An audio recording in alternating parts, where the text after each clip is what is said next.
오늘은 사사기 8장 1절로 35절의 말씀을 요약 강의 큐티로 나누고자 합니다.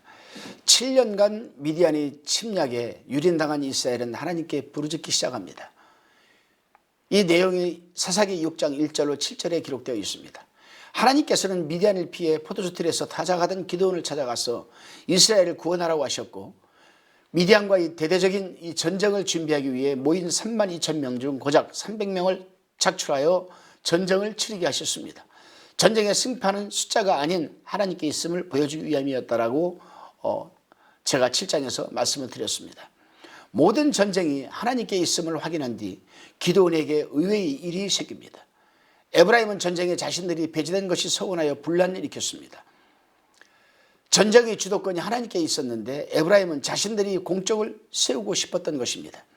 기드온은 기절을 발휘하여 에브라임이 미디안의 수장 오렙과 수앱을 붙잡은 그들이 공을 더 높이 평가하자 에브라임의 노여움이 풀립니다.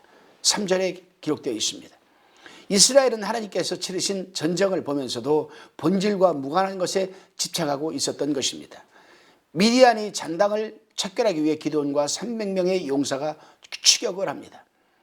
이내 전쟁의 피로가 몰려왔고 보급품이 떨어졌기에 주변 이 성체나 숫곳과 분우엘에게 보급품 지원을 부탁합니다. 그러나 미디안을 두려워하여 요청을 거절하자 기드온은 엄중한 경고를 하였고, 마침내 하나님이 군대의 요청을 거절한 숫곳과 분우엘의 지도자는 도륙과 성읍의 상징인 이 망대가 헐리는 심판을 맞았습니다. 이 역시 하나님께서 진행하신 일이었습니다. 사람들은 하나님을 발견하기보다는 기드온의 활약을 눈여겨보았고 그를 지도자로 추대하려는 움직임이 일어나기 시작합니다. 본문 22절입니다. 때에 이스라엘 사람들이 기드온에게 이르되 당신이 우리를 미디안의 손에서 구원하였으니 당신과 당신의 아들과 당신의 손자가 우리를 다스리소서. 이스라엘은 기드온에게 3위 주도권, 통치권을 맡기겠다고 합니다. 이들이 속내는 기드온을 방패의 막이 삼아서 자신들의 안전을 도모하겠다는 뜻일 것입니다. 다른 말로 기드온이 효용가치가 떨어지면 버리겠다는 의미이기도 합니다. 기드온이 이에 대답을 합니다. 본문 23절입니다.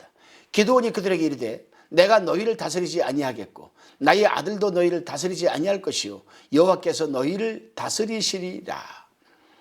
기드온은 자신의 기지와 용기, 지혜가 하나님으로부터 비롯된 것임을 잘 알고 있었습니다.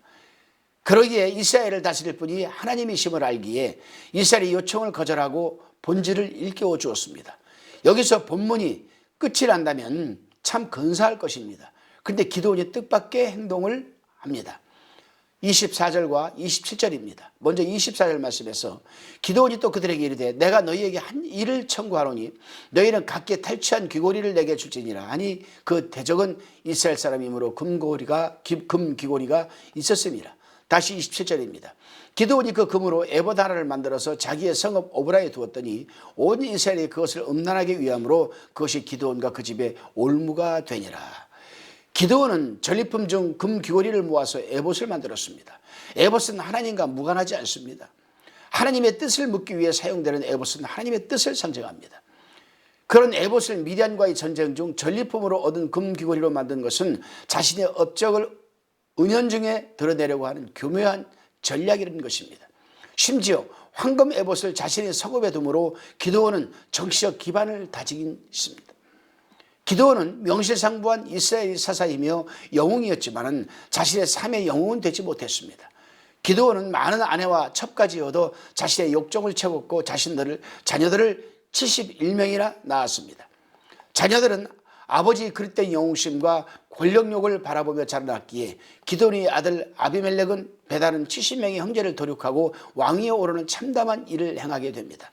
기드온의 후손은 비참한 결과를 맞이하게 되었던 것입니다.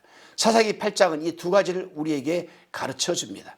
첫째로, 사람들은 눈에 보이는 것을 남기길 원하지만 그것이 우리를 지켜주지 못한다는 이 사실입니다. 그렇습니다, 여러분. 사람들은 시스템과 매뉴얼, 전통과 정신을 남겨 수고와 노력을 헛되지 않고 자신이 지날수록 완벽히 이룰 것이라는 믿음을 가지게 됩니다. 그런데 안타깝게도 시간이 지나면 그 모든 것은 희미해지고 퇴색되고 사라진다는 이 사실을 깨닫지 못하는 것입니다. 시스템도 낡고 매뉴얼도 오류가 생기고 전통과 정신도 껍데기만 남게 되는 것입니다. 그렇다면 무엇을 남겨야 합니까? 가장 중요한 것은 사람을 남기고 세우는 일입니다. 이 땅에 오신 예수님은 교회를 세우거나 제도를 만들지 않으셨고 제자들을 남기고 세우셨습니다. 제자들은 또 다른 제자들을 남겼고 시대와 상황, 문화를 넘어 하나님의 사랑, 사람 사랑의 그리스도인의 삶이 더욱 풍성히 전수되었습니다. 만일 예수님께서 그리스도의 삶을 제도와 매뉴얼로 전달하셨다면 이는 중간에 정직되거나 변질되었을 것입니다. 그러므로 기드온은 황금 에봇을 세울 것이 아니라 자신과 함께 했던 300명의 사람을 신앙으로 세워야 했습니다. 또한 기드온은 71명의 자기 자녀들이 신앙을 돈독히 세워야 했습니다. 만일 그랬다면 세워진 사람들이 또 다른 하나님의 사람들을 세워 마침내 이스라엘의 역사는 달라졌을 것입니다. 우리는 바른 그리스도인의 삶을 실천하는 사람을 세우는데 최우선적인 순위를 두어야 하는 것입니다. 두 번째로 우리가 교훈받아야 할 부분은 일상 속에 영웅으로 살아가는 것이 중요하다는 사실입니다. 일상 속에서 영웅으로 살아가는 것. 기드온은 미디안과의 전쟁을 통해 영웅이 되었지만 일상 속에서 영웅으로 살아가지는 못했습니다. 자신의 명예를, 자신의 업적을, 자신의 욕망을 제어하지 못한 기드온의 가정은 풍비박산이 났고 이스라엘은 기드온 사후 바알 숭배 사상에 심취되고 말았습니다. 만일 기드온이 일상 속에서 자신의 욕망을 제어하고 하나님 앞에 신실하게 살아갔다면 그의 자녀들은 자기의 아버지 기드온이 세운 제단 여호와 샬롬을 누렸을 것이며 이스라엘 백성들은 각자의 자리에서 작은 영웅으로 여호와의 샬롬을 누렸을 것입니다. 하지만 한 사람의 그릇된 선택은 모든 이들을 파멸시키는 기폭제가 되었습니다. 한 사람의 선택은 이토록 중요합니다. 그러면 우리는 일상 속에서 영웅적으로 살아가야 합니다. 비록 아무도 주목하지 않는다 하더라도 정직하고 성실하게 나의 욕망과 세상의 그릇된 가치관을 싸워 이겨나간다면 이 땅은 새로워질 것입니다. 여러분의 가정도 새로워질 것입니다. 오늘 주님께서는 이 땅을 어떤 시스템으로 정화하지 않으시고 작디 작은 우리를 통해 이 땅을 건강하게 세우기를 원하고 계십니다.